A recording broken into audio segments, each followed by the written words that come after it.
So it's a cautionary tale, it's a thriller.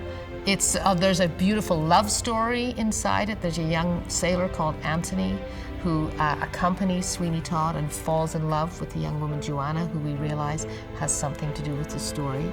It's a love story in a funny way between Mrs. Lovett and Sweeney Todd, even though he's probably just as in love with his razor as he is with Mrs. Lovett. On the one hand, as a director, it's a joy. On the most crass level, I think to myself, if I can make people jump out of their seats 3 times, that would be great. The notion of a thriller and what that is.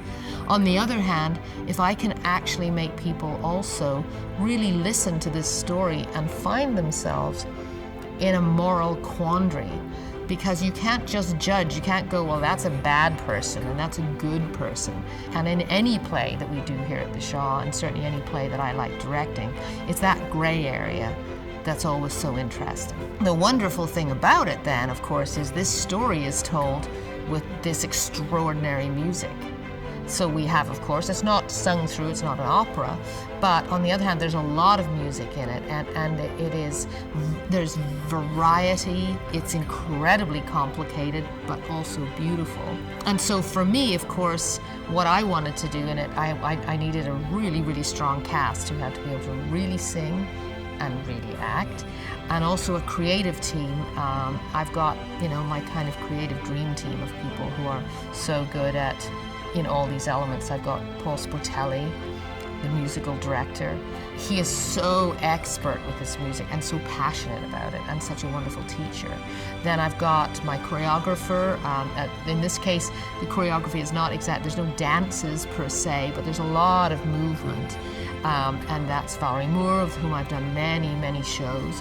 And then Judith Bowden, who's done the set and costumes that I've done so many shows here, from Peter and the Starcatcher to Major Barbara, and many others. And then lighting designer Alan Brody. And in our set, the lights are going to be hugely important. An element which I'm very fond of anyway. We have met together in various sort of groupings for well over a year. Often I've got a big kitchen. Wine always helps, let's face it. But and that's where we talk and foment and plan and think, what if, and then slowly begin to build the world.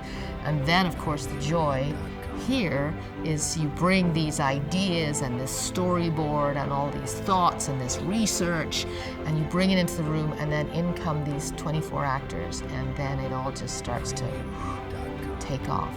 I'm never interested in going into a room and saying to an actor, okay, you're going to do this, then you do this, then you do this. What you want to do is go, here's your world, here's how you might get in it, and here's how you might get out of it, but what's going to happen inside it. Everybody's responsible for the story. So to see how the story, even in a scene that you're not in, is going to be built is really important. I really wanted this to be my final piece in my tenure here, because to me, I can bring to bear everything that I think is so great about the Shaw. The spirit of how people come into projects, the vision and the creativity of people who come on board, and the nature, the true ensemble nature of the piece. I mean, it's a fabulous project, no doubt, no matter what. But to do it here, and with the kind of enthusiasm and expertise and passion that every single person will put into and is putting into this, it's very important for me, and it's a great joy to be doing it as my final hurrah.